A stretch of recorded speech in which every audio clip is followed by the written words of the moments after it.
Hey guys, it's Mariel. So I don't know what happened to the intro of my video. It happens sometimes. So I'm just going to go ahead and do the intro. Welcome back to Friday Night Lights Reviews, where we do TV shows, movies, and digital content.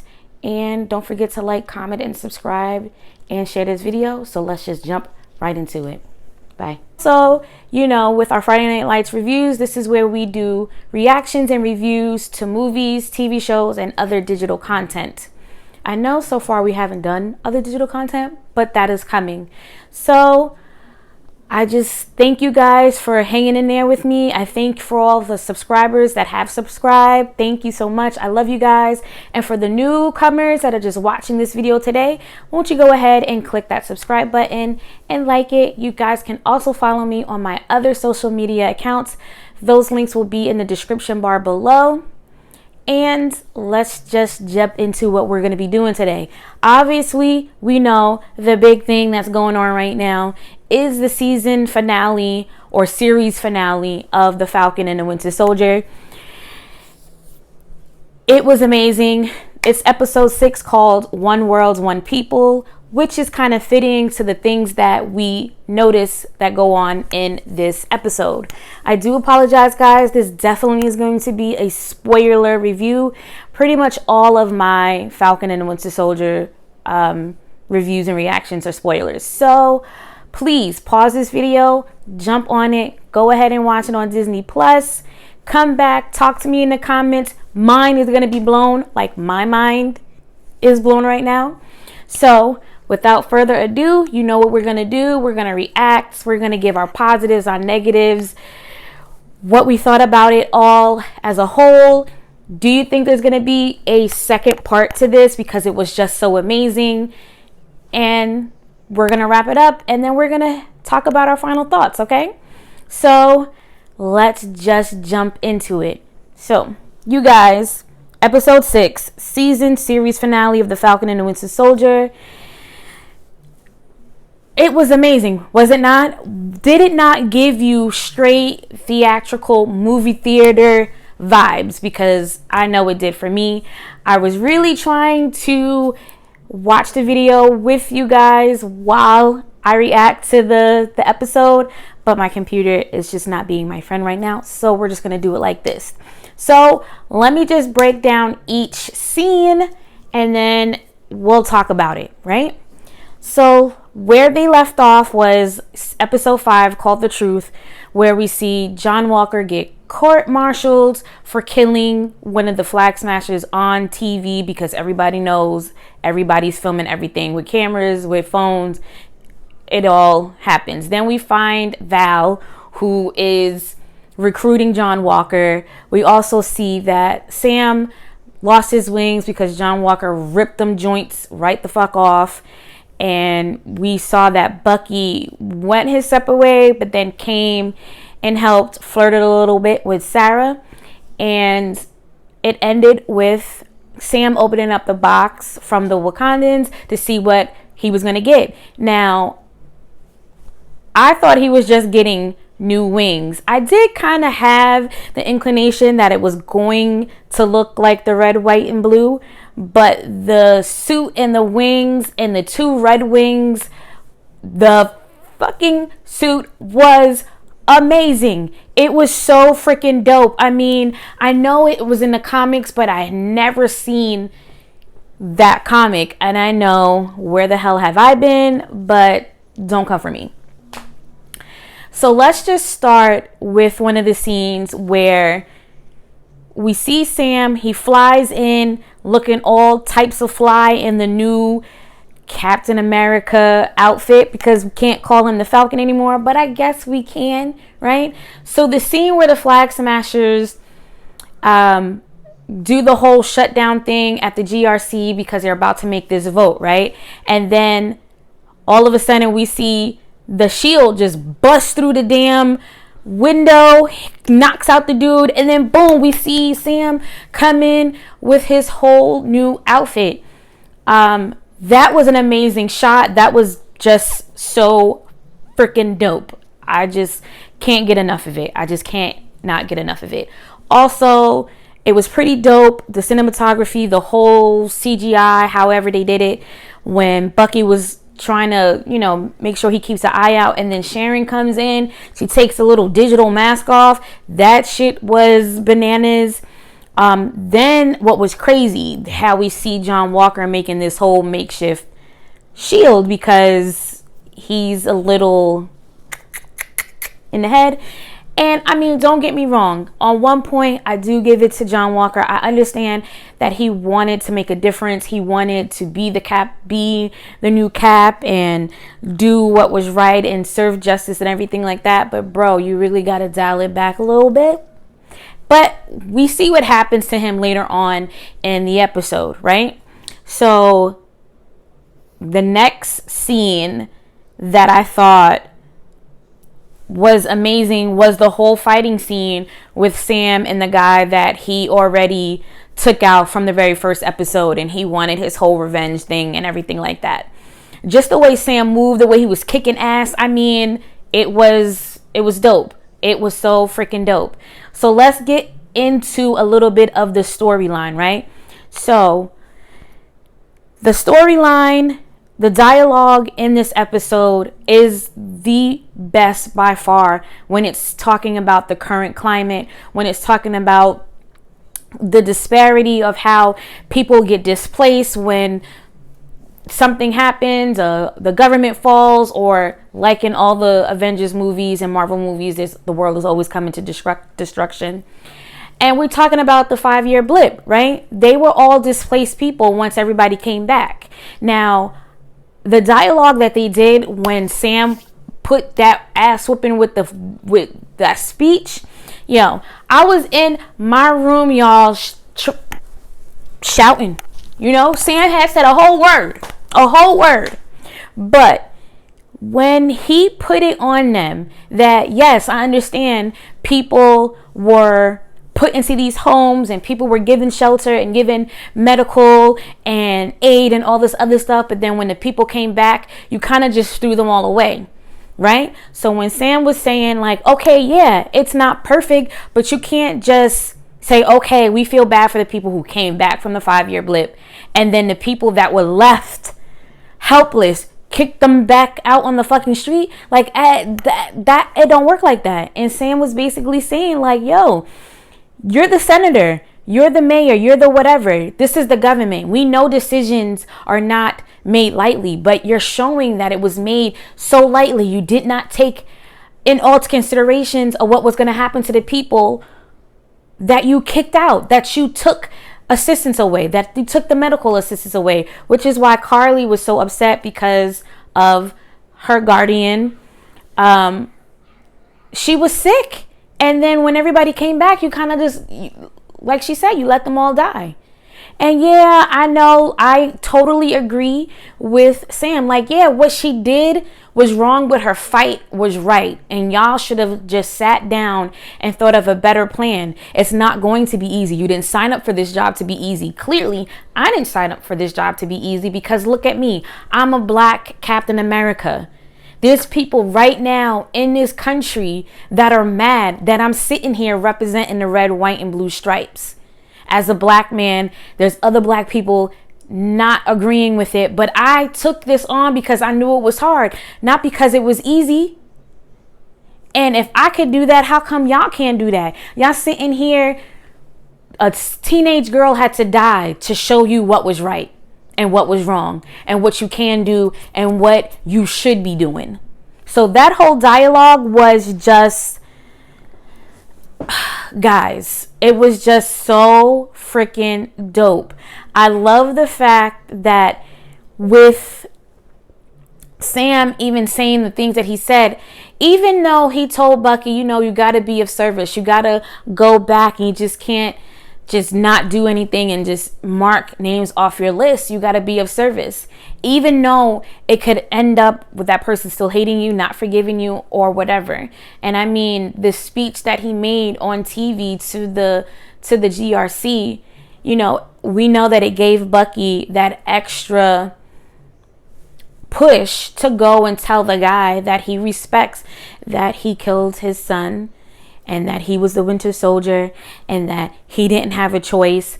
Now, do I think they could have stayed on that a little longer to really see what the true reaction was from both himself and the father? Yeah, I mean, we saw Bucky crying. We saw him really, really have that conviction that he didn't mean to do it because it just wasn't him. But I think they could have sat on that a little bit longer to see if they hugged it out, to see if the guy told him to get the fuck out of his house or whatever. It just goes right to it, and we see Bucky standing outside of the bar slash diner or whatever it is, and you see the lady that he went on that little quick ass date with, and you see the father, and they look at him and he smiles, and that's it. I would have liked to seen more, right?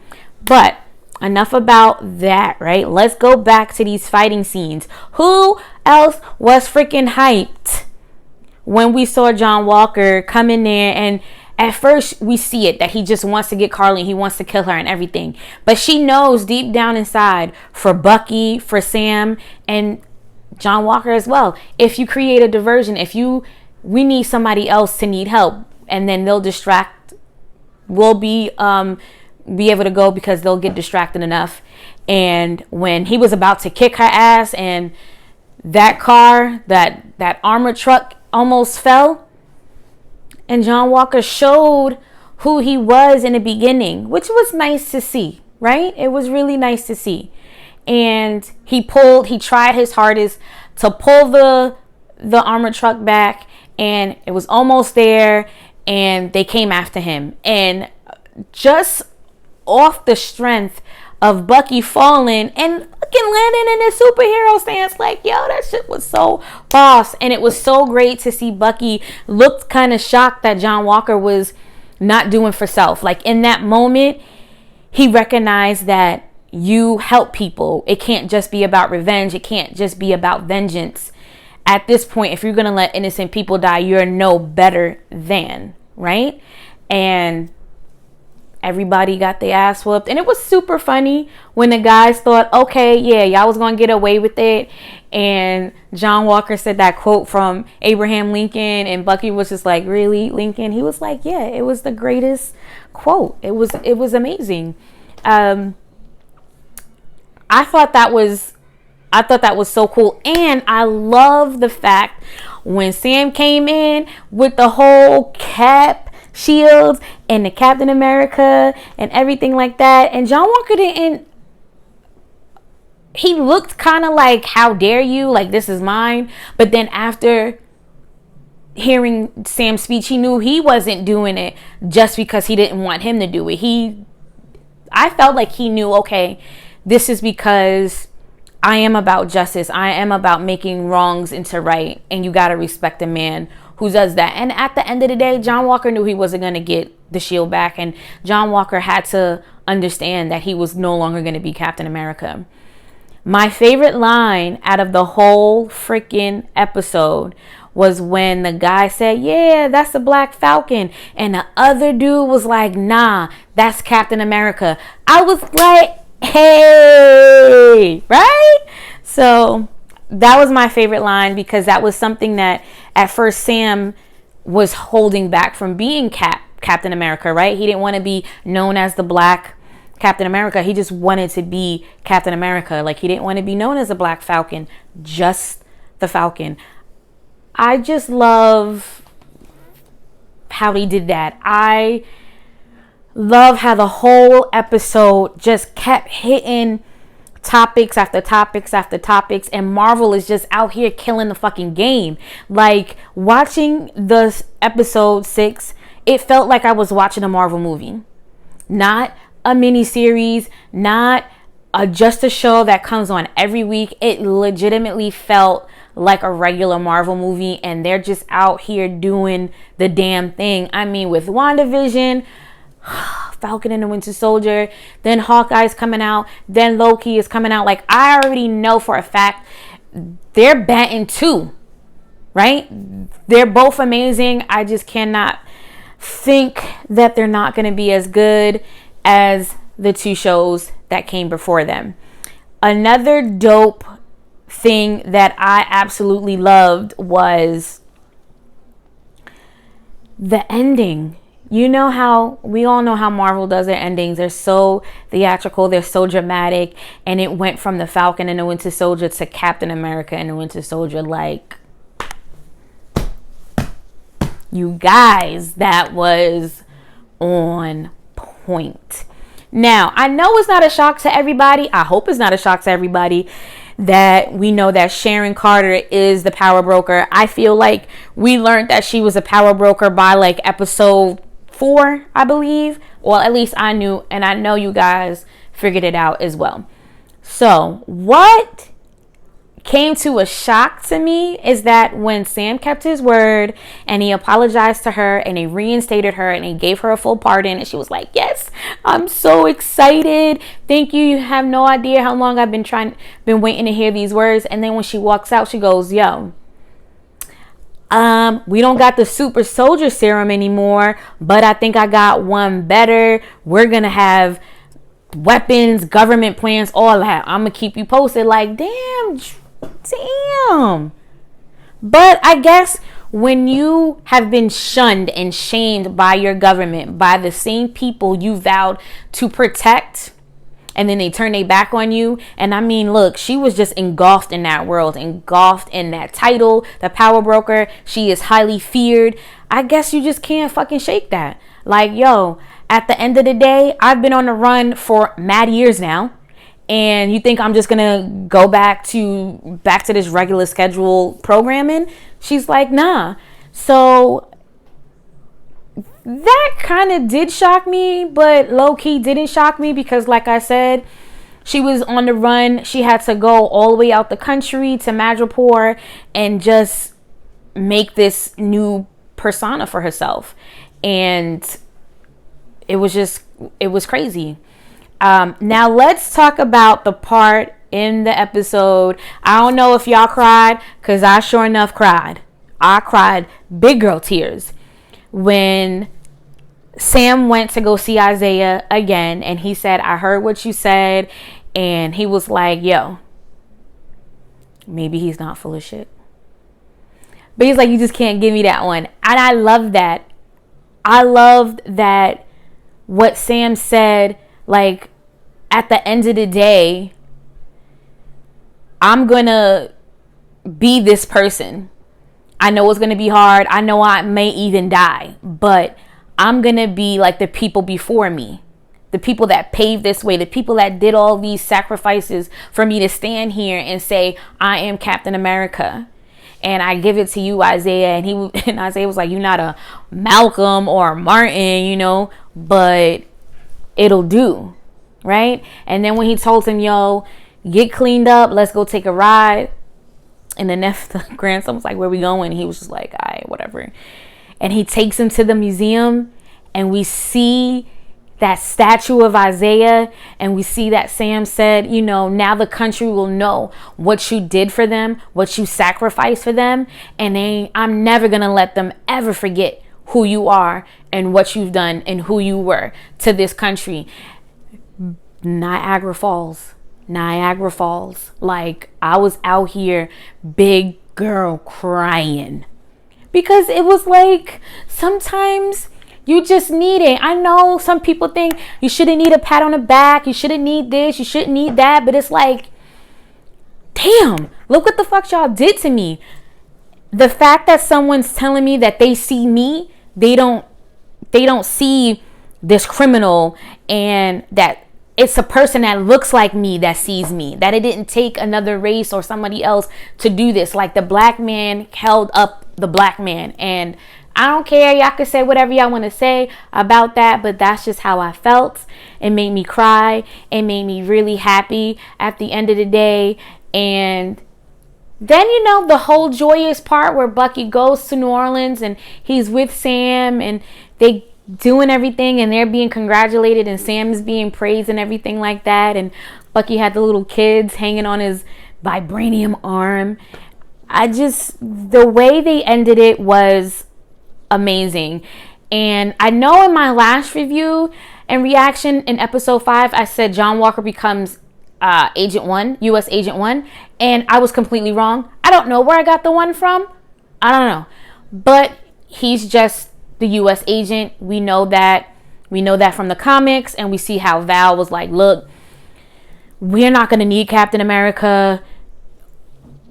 It's going to be U.S. agent. You're the one that everybody's going to go to. We don't need this and we don't need that. So now it does leave a segue into another season, just like WandaVision led a segue into her trying to learn about her new power, or not even new power, just the power she always had was just blocked and somebody needed to release it, where she goes from Wanda to Scarlet Witch. I hope that they do make another season. Maybe not. If they can make another movie off of the last episode of Captain America and the Winter Soldier, I think it would do amazing. I mean, at this point, we cannot not put our faith in tomorrow and think that we're going to be let down, because from day one, they've been killing it. And overall, you guys, you definitely need to watch this season. It was unbelievably fucking amazing. Amazing. And even though we don't see too much of Bucky and we don't go too much into his story, I feel like they showed enough growth, with him sending the thank you card to his therapist and finally able to say sorry, and he sent his book back to the therapist. I thought that was amazing. It's great to see Bucky smile, because he just doesn't smile. He just gives you those Bucky stares. I thought it was great growth. I love the growth in Sam from being a black man afraid because he doesn't want to hear the backlash and get angry at a country that he has given his life to when he was in service, and then when he became an Avenger, to growing to meeting Isaiah and knowing that who cares? We gotta stand up. You gotta put up your big boy pants and get out there. And he showed us that, and we've seen the growth. I loved how Marvel showed us that. I love how, even though Zemo is under the ground in Wakanda, he still felt like he needed to do what he needed to do. And at first I was like, yo, who this dude that blew up the whole shit? And then I forgot his Zemo's, his Alfred, I thought it was amazing. I understand what Zemo was talking about. Like, even though if Carly died, they would have kept going and we just would have been back to square one. But then again, like Sam said in his speech, you don't think there's more Carlys out there? You don't think there's more type of people like Flag Smashers out there that won't do what she did, that won't pick up this mantle and move on? Y'all need to make real fucking decisions, and y'all need to take into consideration everybody, not just people who support you, not people who pat your pockets, not people that are better taxpayers, none of that. You got to take care of your country. One world, one people. And I just thought the episode was so freaking dope. I loved it all. You guys definitely have to go watch it. I don't have any negatives. I don't know why I keep saying we're going to talk about the positives and the negatives, because there's never any negatives, because the show is fucking dope. I guess the sad part, because it's not a negative, that we won't get any more episodes. You know what I mean? But I guess what we have to look forward to is Loki, that's coming out in June, and Hawkeye, that is also coming out soon on Disney Plus. I just think you guys should go watch it. Please go watch it. It was so freaking amazing. Just everything about it was amazing. So I know I say amazing too much. Just go watch it. And this is the end of the video. Next up, I'm going to be reviewing and reacting to Mortal Kombat that premieres actually yesterday on HBO Max. I gave that a watch. Please stay tuned for that review and that reaction that's coming up next. And as always, please go ahead, like, comment, and subscribe to the video, to the channel. And don't forget, my subscribers, click that notification bell so you'll always know when I upload some new content. And as always, be safe, be courageous. I love you.